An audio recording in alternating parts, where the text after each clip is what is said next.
Bom, alunos, bom dia, boa tarde.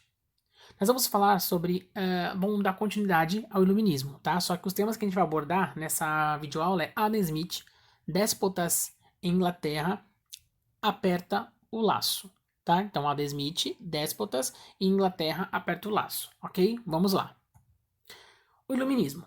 Percebam que eu coloquei as folhas do livro de vocês, tá? Então, só vocês acompanharem aí na hora, tá? Junto com a videoaula, vai acompanhando minha leitura e vai acompanhando com o livro também, tá? Então, vamos lá. O iluminismo na economia. Os iluministas, eles criticavam também o mercantilismo, que era a forma de comercialização, tá? Na Inglaterra e nos países europeus naquele período que trabalhavam com navegações. A política econômica dos reis absolutistas. Então, os reis eles eram muito ligados ao mercantilismo. Os primeiros a criticar as práticas mercantilistas foram os fisiocratas franceses. Para os fisiocratas, a principal fonte de riqueza era a terra. Por isso, a agricultura era a mais importante das atividades econômicas. O criador da fisiocracia, François Quesnay, acho que é assim que se fala, gente, porque eu não sei falar francês, tá? François Quesnay, afirmava que a economia era regida por leis, e a mais importante delas era a lei da oferta e da procura. Quando a oferta é maior que a procura, o preço tende a baixar. Então, quando a oferta é maior, quando você tem muito produto e procura-se pouco, aí o preço tende a baixar, porque tem que deixar mais barato para poder ter mais procura. Quando ocorre o oposto, tende a subir. Então, quando todo mundo compra a mesma coisa, procura, né? Aí eles aumentam o preço, vocês sabem disso, né? Então, tudo que é lançamento, que é isso que todo mundo quer, aí eles metem a mão para ganhar dinheiro. Até os dias de hoje é assim. Por isso, dizia Quesney, o governo não devia intervir na produção ou no comércio de mercadorias, devia apenas incentivar o progresso. Os fisiocratas criaram um lema que resumia seu pensamento. Abre aspas. Laissez-faire, laissez-passer, le monde veut de lui mener. Acredito que seja assim que se fale o francês, tá? Mas vamos agora falar a tradução que é mais fácil. Deixai fazer, deixai passar, que o mundo caminha por si só, né? Então, deixa as coisas funcionarem, não ter intervenção dos reis absolutistas, tá? Então, essa é a economia de acordo com a fisiocracia, tá? Os fisiocratas.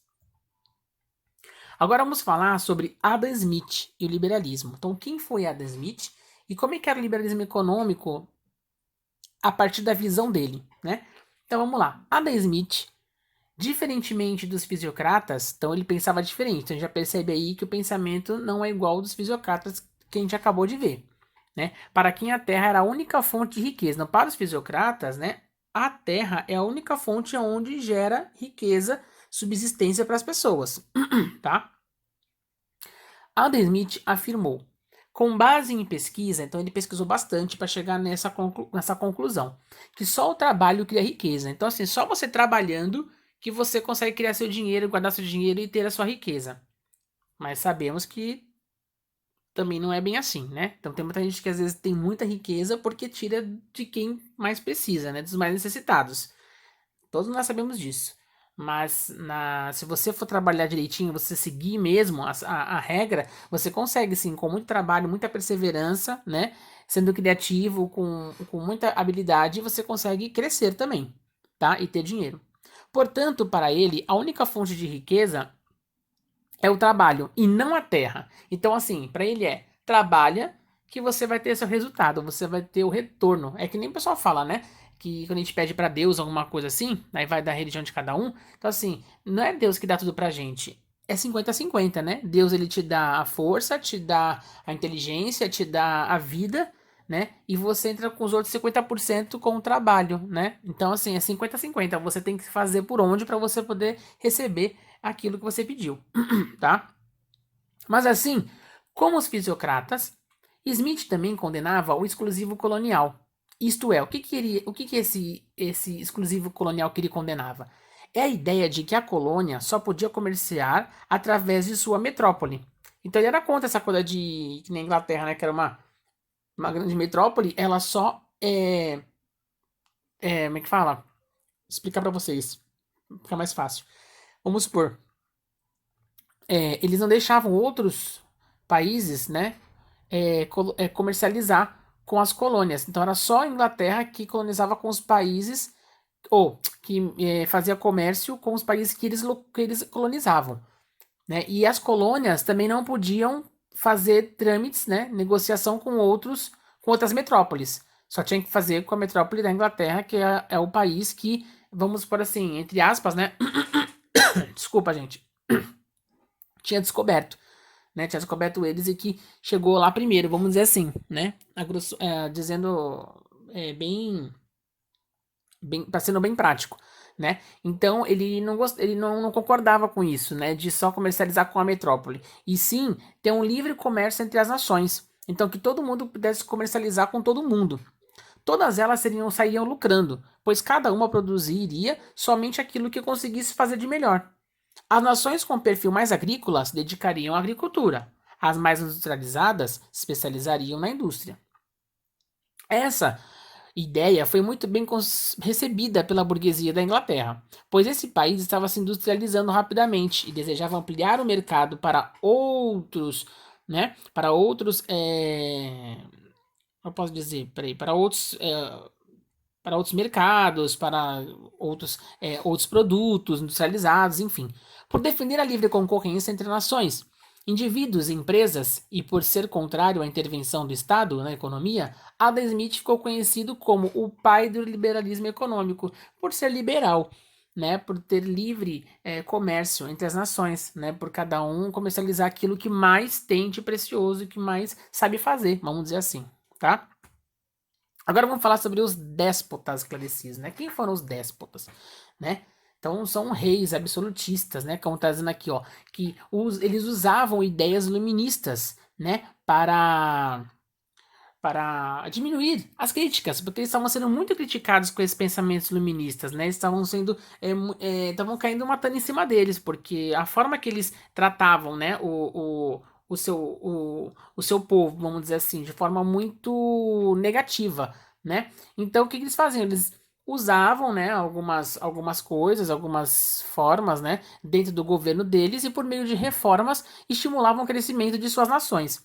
Por incorporar aí que acontece? Como eles incorporavam algumas propostas dos iluministas, aí esses reis eles eram chamados de déspotas esclarecidos. Conseguiram entender? Então, quando um rei usava as ideias iluministas, eles viravam déspotas esclarecidos, porque eram caras que eram contra, mas estavam começando a se esclarecer, né? Esse foi o caso, por exemplo, de Frederico II da Prússia, que recebia filósofos iluministas em sua corte, né, para debater, desculpa, com eles as novas ideias. Entre os déspotas esclarecidos que efetuaram reformas com o objetivo de modernizar seus países estão Frederico II, Catarina II e o Marquês de Pombal. Vamos ver um de cada um, tá? Então vamos lá, Frederico II. Lá na Prússia, com essas ideias iluministas, ele aboliu as terríveis torturas aplicadas aos presos em seu país, fundou muitas escolas para crianças e adolescentes, incentivou a produção de obras científicas, né? Trabalhou com a ciência, a literatura, a filosofia, além de dirigir, né, a reforma da cidade de Berlim, então capital da Prússia. Nesse outro slide, a continuação. A já Catarina II, governante da Rússia, ela mandou construir escolas, fundou hospitais, dirigiu a reforma da cidade de São Petersburgo e combateu a corrupção entre os funcionários civis e religiosos.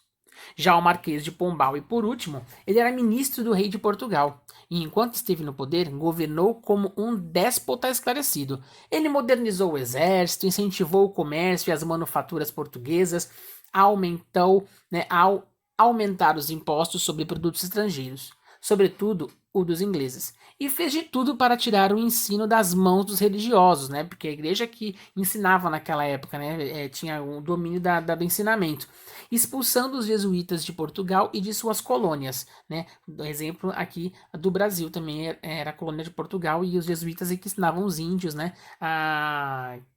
catequizavam. O que na época significou um retrocesso para o ensino no Brasil. Mesmo sendo ruim, eles tiraram, tá? As ideias iluministas não se restringiram à Europa, atravessaram o Atlântico, levadas por estudantes ingleses, e inspiraram as lutas de independência das 13 colônias da América do Norte. Vejamos de que forma isso se deu.